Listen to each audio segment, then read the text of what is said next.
Welcome to Culture at Work, the podcast that explores the keys to building and maintaining a strong corporate culture during these challenging times when so many are opting to work from home. Hear from experts in the fields of architecture, design, management, real estate, and more as we explore a wide range of approaches to unlocking the potential of your workspace and elevating your organization's culture. I'm your host, Tim Carroll, inviting you to join us as we dive into the challenges of bringing people back to the office and building a culture that inspires, motivates, and connects employees like never before.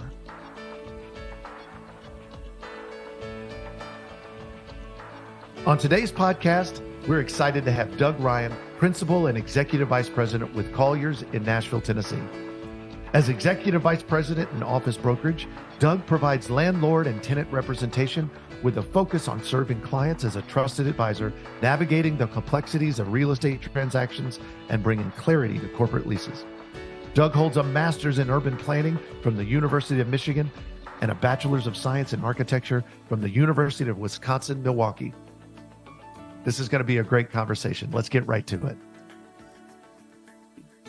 Hey, Doug, thank you so much for joining us today. I really do appreciate it. Hey, I wanted to get you on today's podcast because I really want to get some insight from the broker side on what's happening.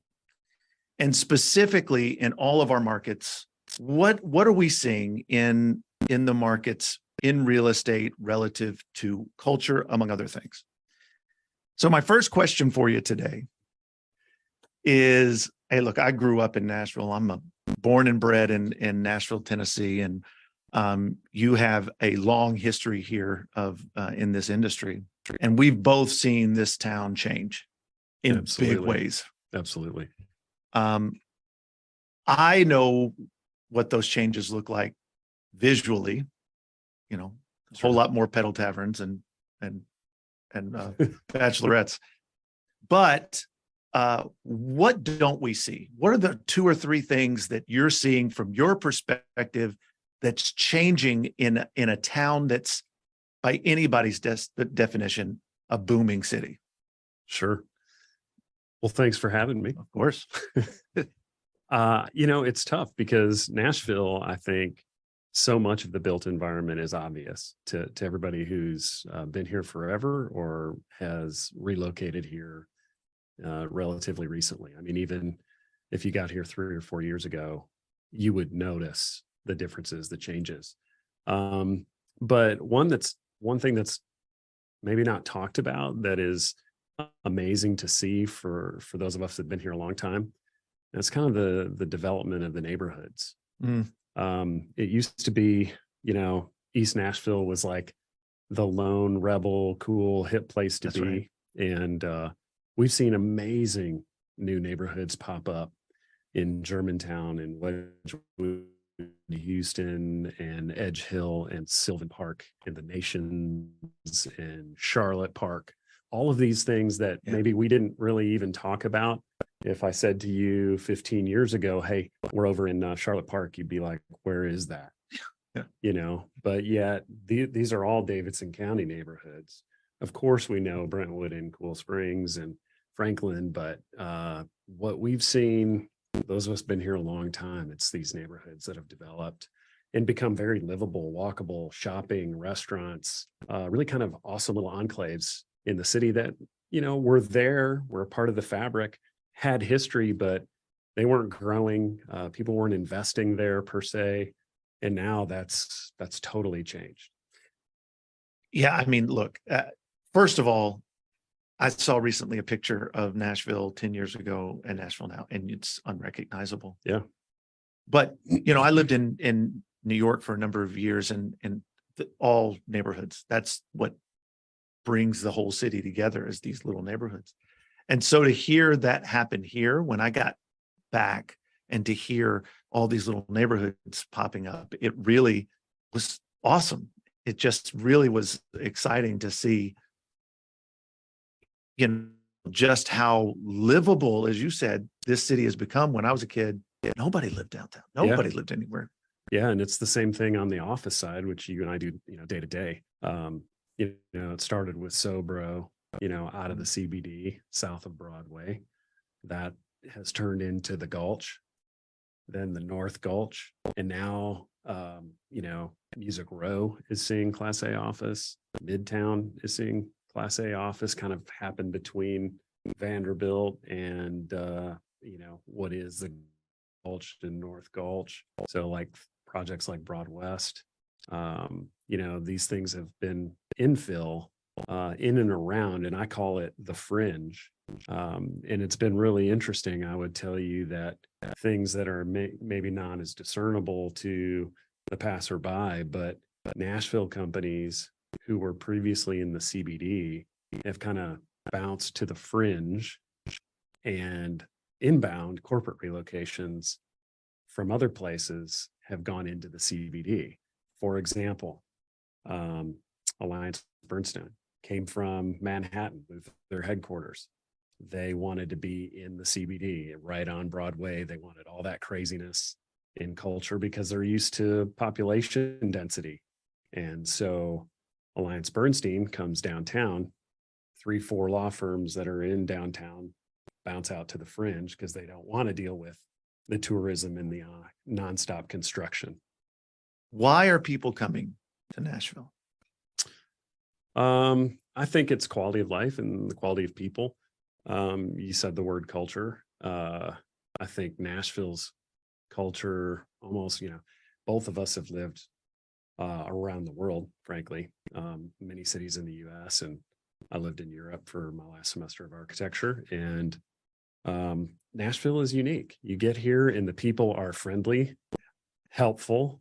Everybody seems to be in a good mood. And I've lived in cities where that was not the case. Me too. And you feel it day to day. Yeah. And so when you come to visit and you take in music, and it's very walkable. I mean, it's a joke. The downtown's 8 blocks by 8 blocks, and it's hard to not come away with a sense of, and it's like, there's a real vibrancy there. People are friendly, even if it's tourists who are commingling with each other, not even necessarily Nashvillians, but they're commingling with each other, and that vibe has rubbed off on them, and everybody's happy to be here and experience what Nashville has to offer. I'm sure no state tax has nothing to do with it either. So that's the great thing. It gets them, if you're a corporate C-suite and you're looking at, hey, can we relocate from our area? Can we hire? Can we get the talent and recruit and retain in a city like that? But certainly, the Southeast as a whole has benefited from a migration inward especially during and since the pandemic.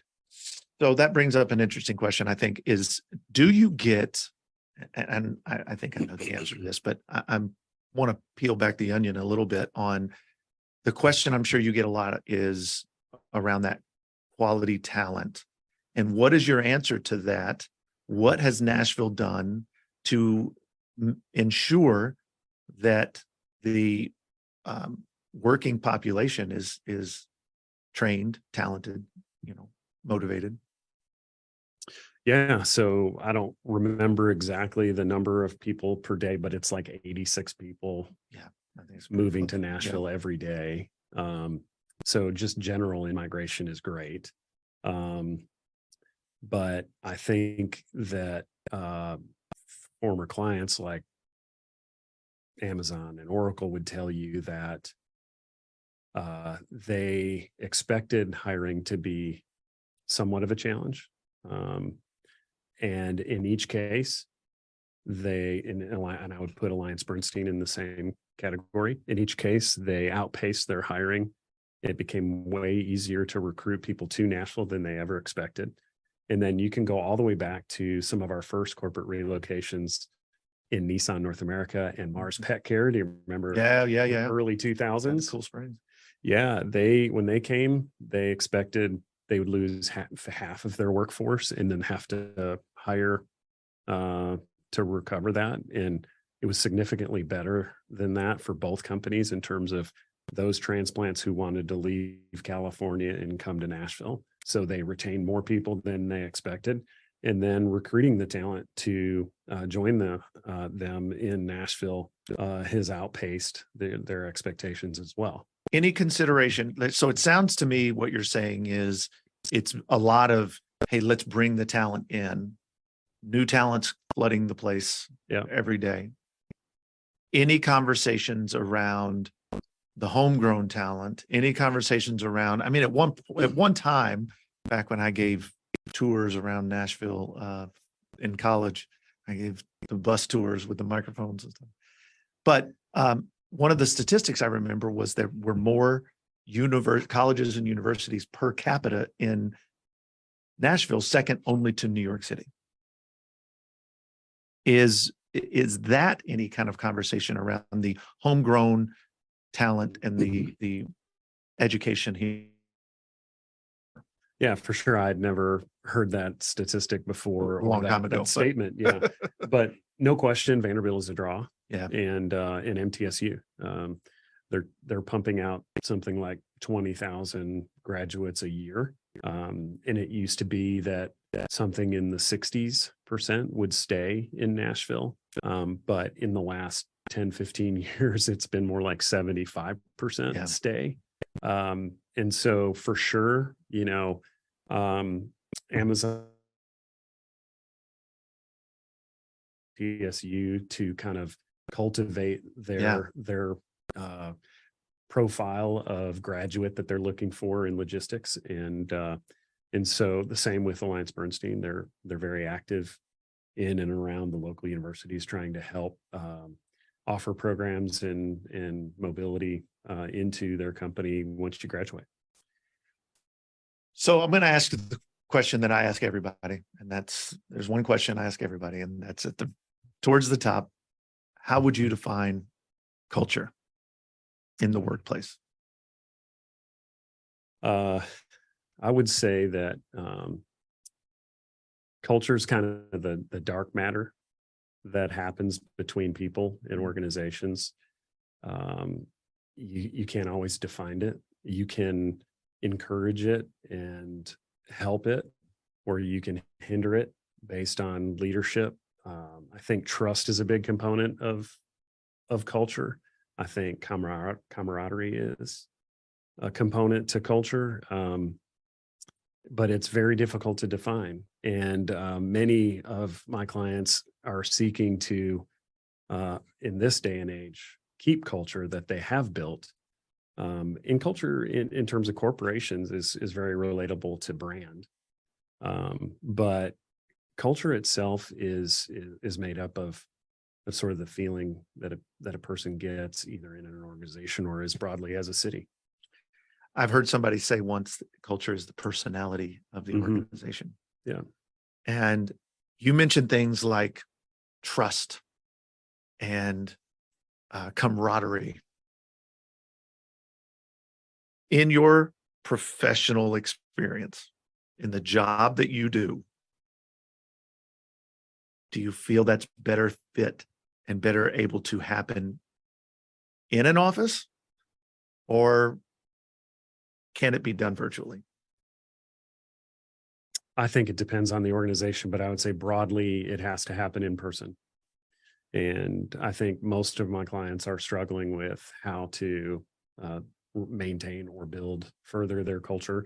Or in the case of, Asurian, they were decentralized and they felt like they wanted to redefine their culture, and they chose to build a headquarters and locate everybody together.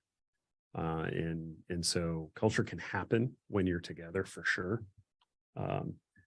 There are probably entrepreneurial segments of companies and maybe music industry where they can be a little more remote, but certainly when it comes to creative process, you got to be together. No doubt it can work. There's no doubt it in certain circumstances. So we're definitely not absolutes. There are no absolutes as it relates to this, but what are your clients looking for when you have these conversations? Because you take them around to see locations, it gets personal. Sure. What are they saying to you that they want to do to ensure people want to come back to the office? And when they do, they see value in the office. So the focus is, much more on amenity, and recruit and retain is the goal, right? So they're all competing for the same 6,500 graduates from Vanderbilt Yeah. every year. And so they are focused on being able to recruit and retain. And you have to do that with, a discernible sense of culture and office space. And law firms are always the great example that we see waves in about every 8.5, 10 years. Every one of those law firms will redo their office or move locations and create the latest state of the art, because they're competing for those graduates locally and around the country who want to be here. And so they're trying to outcompete each other, having the coolest, hippest space. That's not every law firm, but I've seen, just since being here, what am I, 16, 17 years going on this market, I've seen two big waves of a total turnover in pretty much every law firm in town moving and upgrading their space. So recruit and retain is the focus. And today, and how it differs from 10 or 15 years ago, is that they're focused on amenities for their employees, like walkable, so you don't have to get in your car. We use a term in the business, commodity office. If you've heard that, it's picture Cool Springs, mid-rise office building surrounded by a sea of parking that you have to get in your car and drive somewhere to get a sandwich, to grab a cup of coffee, maybe to work out, or like that. To me, I think commodity office around the world is going to struggle. And today, these fringe locations that have been developed, like these Gulch neighborhoods, for example, North Gulch, Midtown, Music Row, you're getting not just Class A office that are built in these locations, but you're getting retail and eating and dining and beverage, everything walkable. And then the whole piece of sustainability comes into play too. Corporations, trying to communicate their brand and their culture, want to be sustainable, because it's what the young kids what are we on? It's not Gen Z. It's not millennials. Well, I don't even know where we are, but whatever they're called, the environment's important to them. Gen tech. Yeah, exactly. So it's important. And so those are kind of the criteria of what they're looking for today. What are, like, back 10, 15 years ago, it was the Google office. Yeah. Everybody wanted the putting green and the ping pong table and, make sure you have a kegerator and all that stuff. So I think one thing that came from that is everybody realized it's tough to maintain those things, and like they just start getting beat up, or they stop getting used at all. And then it just probably is not the thing today, obviously post pandemic. What is? Yeah. What is the amenity inside the space, inside the building, inside the office that's encouraging and that your clients are looking to do? Well, offices are looking more and more like hospitality spaces. If that makes sense. If you can picture, the coolest, hippest hotels in their lobbies and their lounge areas, it's definitely skewing in that direction. It's more communal space. There are places to touch down and do quiet work, but it's predominantly loungy hospitality feeling is where everything is headed. Green space, outdoor space, access to the outdoors. And those outdoor spaces are well amenitized, loungy feeling as well, with Wi-Fi, the ability to have a meeting on a balcony. There was a time when I started in the business here, there wasn't a single office building with a balcony. And now pretty much everything that's been built has had balconies or outdoor spaces incorporated. Some of them communal, but some of them now even offering them per floor or even multiple per floor, so that the tenant themselves could have their own balcony, for example. So we went from no balconies to balconies that were communal to now balconies that are available for their own specific suites. And of course, they now pay for those spaces when they're exclusive. Yeah. I mean, we talk about homing from work now. You know what I mean? Yeah. Because post-pandemic, I think one of the things that people really enjoyed is the choice and control. Yep. Which is what this industry, our industry, furniture, interiors industry has been about for many years, but choice and control of where and how you work. But it's making it feel more like home at the office, where people can curl up on a couch with a blanket and get work done like they could when they were at home. Yeah. Or go take a walk, Sure. or go sit outside, like they did in their back porch, and were able to work. So I see that same thing, that Yeah. people are wanting to do that across the country. Yeah. And not just in Nashville, but in Denver and Orlando and St. Louis, and we're seeing it everywhere. That's the flexibility of a space and the choice of control, and giving people the ability to lounge Sure. at the office, right? Yeah. Are you seeing that same thing? Yeah, absolutely. Yeah. Without question. Okay, we're going to break away for just a quick message, and we'll be right back after this. At Working Spaces, we do much more than just sell furniture. We immerse ourselves in the culture of each and every client, and then create spaces that inspire creativity, inspire productivity, and inspire connectivity. So if you're looking to create an office space that inspires your employees to want to come back to the office, collaborate face-to-face, and do their best work every day, contact Working Spaces. Working Spaces, the innovative leader in office furniture and design since 1999. Now in 6 markets nationwide.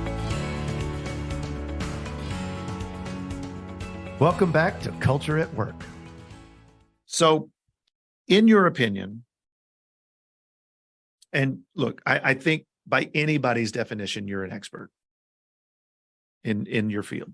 You, one of, if not the top brokers in the city, in a bustling, busy, crazy busy city. And you are on the front lines of the office. What workplace trends are you seeing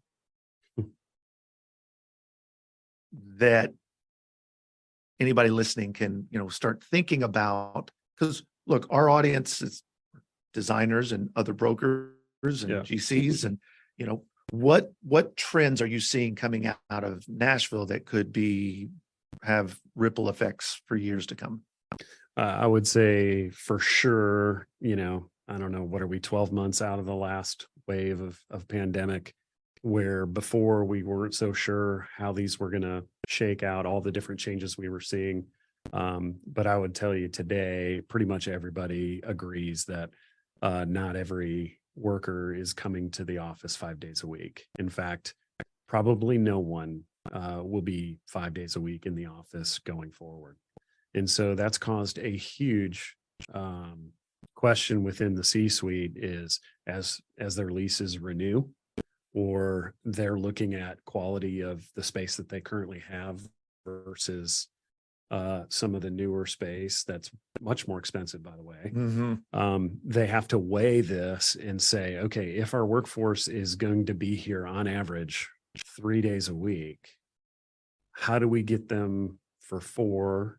And do we incentivize or do we penalize our employees who either choose to come in more or less? And so, because they want to have a discernible culture and a discernible brand, and frankly, it's hard to feel like you're, running an organization that's living, breathing, healthy, growing.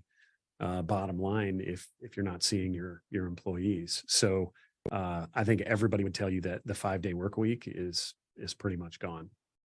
What's Colliers doing for the people that work at Colliers to help encourage, embrace culture, affect culture? What are they doing? And secondary question, what are they doing to encourage people to come together and be in the office?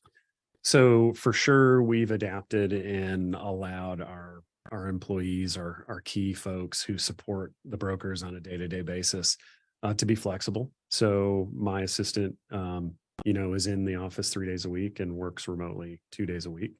And it's interesting. I've had an opportunity to do this now for a better part of a year, and I really do feel like I'm not missing anything in terms of service to me. Whether she is working at home or she's in the office, um, it really has become okay, and we've all adjusted. And so that flexibility allows you to take the dog to the vet or go to a doctor's appointment.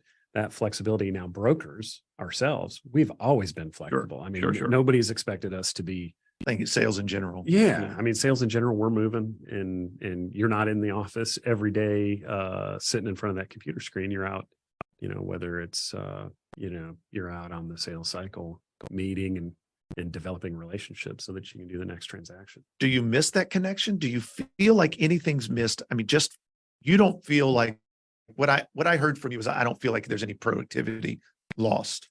Not in my But do you case. feel there's any connection lost? I'm not leading you into way. I'm just trying to really. It's a fair question. I just wonder, because we see that in our office, and we do 1 day a week. Yeah. Work from home. It's Wednesday. It's middle of the week. We let everybody kind of, stay home. And you make people come in on Mondays. Oh yeah. Okay, I would tell you that 80% of my clients, it's Monday or Friday. Yeah, that nobody's in the office, and so everyone's there Tuesday, Wednesday, Thursday. And I think anyone living in the city would know that the commute is different on Tuesday, Wednesday, Thursday versus. So maybe you're doing them a favor by letting them off on a very difficult commute day. There you go. I'm just giving back. I'm just thinking of all angles. No, it's a great middle that we've tried it all. We did shift where A group, B group came in, and we found that was tough with different cultures being created. We tried because we wanted to be able to advise. Yeah. 3 days a week, 2 days a week, it just 1 day was good because of that connection. So that's the reason I ask is sure. We feel different when we're out of the office. Now, I don't know if everybody would agree with me, but a number of us, at least in the leadership, we feel differently, like the connection when we're not in the office. If we're not in the office, but 3 days a week, I think we would lose something. I think. Yeah. I mean, every organization is, I would say, suffering with this very question. Sure. And finding that perfect balance for their workforce. It's a point of this podcast. It is really really talk about these issues. No question. And, it's interesting if you back up on a macro level. So there's no doubt that Nashville office has slowed down in the last 24 months. In fact, it's probably been. I think people would be surprised to hear that. Yeah, no, Nashville's growth has been predominantly multifamily, some hotel. That's happening all everywhere. Of the industrial's on fire, has been on fire. I haven't heard the term multifamily more across the country in all of our markets than I have in the past 6 to 8 months. Yeah, most of the cranes in that you see in the CBD and going out toward Vanderbilt, most of those are multifamily, and a few hotel. There's a couple office projects mixed in there, but those were begun much earlier. Why is that happening? For anybody listening that would want to ask that question, why are there so many multifamily projects out there? I'm not the multifamily expert, but I would tell you that the workforce wants to be in town. Yeah. These youngsters, they don't seem to care what the rental rate is either. They'll just move a couple of them in and they'll share the rent. Yeah. It's very expensive to live anywhere around downtown, but it doesn't seem to factor in. And so, we're becoming a more urban living crew now. Whether this wave of worker who wants to live downtown and they're in their 20s gets married and migrates back out, it remains to be seen. Yeah, I mean, I feel like I've read about these kind of push and pulls that have happened in cities, not like Nashville, because Nashville really didn't have a downtown. This is a kind of still a new thing, livable, but bigger cities that people did live downtown, and they all migrated out. And then all the younger or kids are now coming in, or adults are now coming in, and they'll probably migrate out again. And then you'll be stuck with a lot of. Did you know it was illegal to live in downtown before 2001? I did not. Prohibition against residential units in the downtown.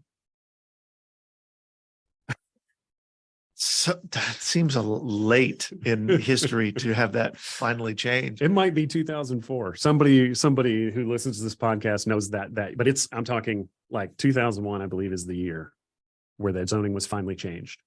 Who was the driving force behind that zoning? I don't know all of the people, but I know Tony Gerentano. I was going to say Gerentano. Yeah, he was very.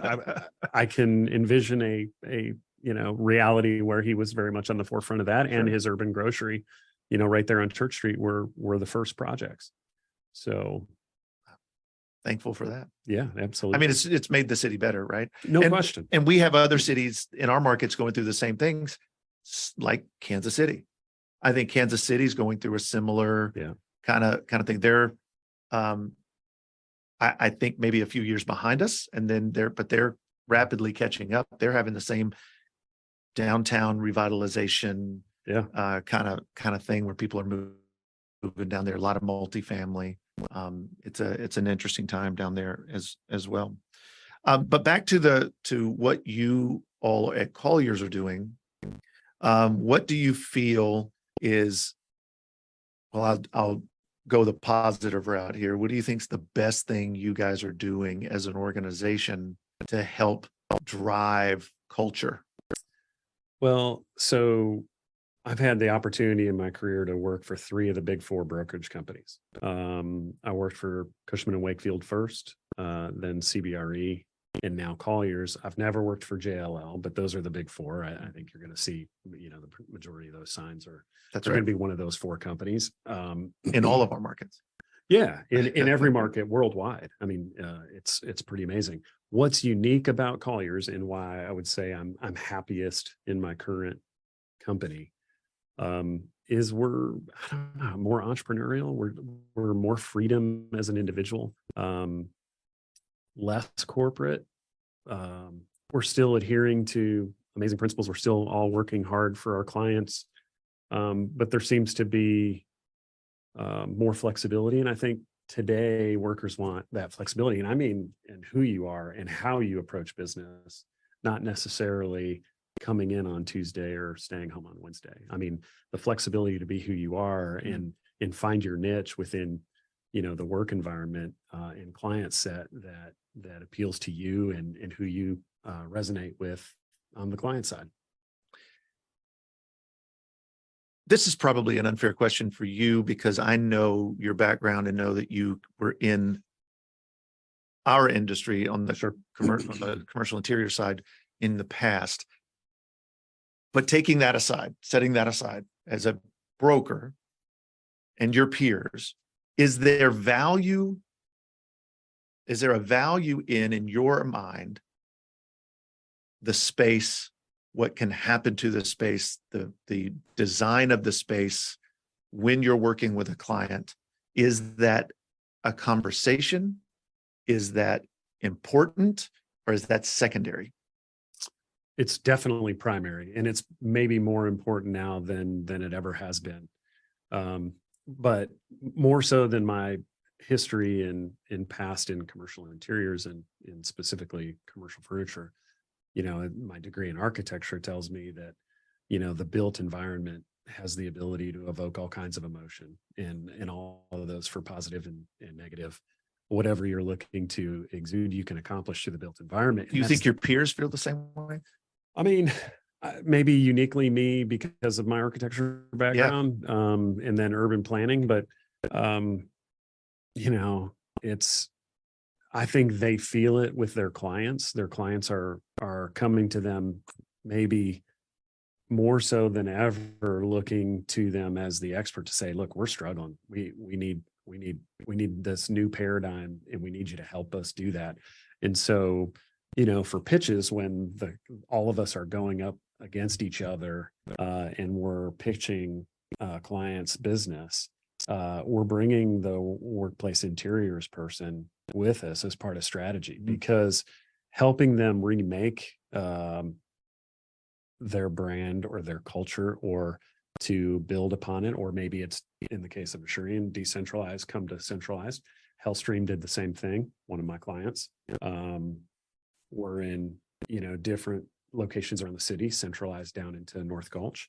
So I think more than ever, in whether a broker has, architecture background, I think they're feeling it and are going to their resources within each of their companies to help them guide the client as to what the reality of the future is. Maybe no better example of that is Amazon, committed to 5,000 employees. They built the first tower, fully occupied the first tower. And then you may have read an article that says Amazon's pausing construction on Tower 2. Well, they didn't really pause construction on the exterior of the building. That continued. It wasn't topped out when the article came. They absolutely completed the building. But they did go back to their architect and say, the world has changed since we built Tower 1. The reality is different. And so let's go back to the drawing board and really revisit the interiors to say what we're going to build on the interior needs to address our new paradigm.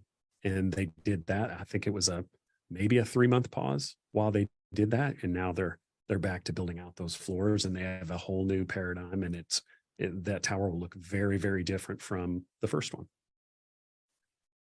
Yeah. I mean, there are a lot of companies that said that they were going to have a full work from home strategy that have reversed that now and said, hey, look, it was a nice experiment, but we got to bring everybody back. Yeah. Are you seeing 100% some of that? Especially in the tech sector. We, in the industry, we joke, and I think it's been said on, most of your monetary programs as well, but this recession is acutely focused on the Patagonia vest recession, they're calling it, which is the tech sector. The tech sector is being hit harder than anybody right now. And you saw that in the Silicon Valley Bank failure. Northern and Central California are really hit, and that affects Amazon and Oracle, who's coming, and the spinoff, which is really where Nashville in the growth in the future is going to be, is in that spinoff of Oracle and Amazon, those jobs that are brought here because those two companies have located here. And lots of studies have been done on other cities where they've located, and the spinoff can be determined and planned for.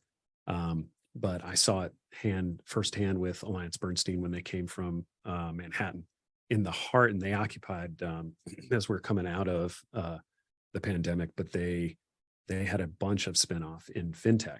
So I was actually signing office leases in the middle of the pandemic with one industry, and that was fintech. So when whatever this recession is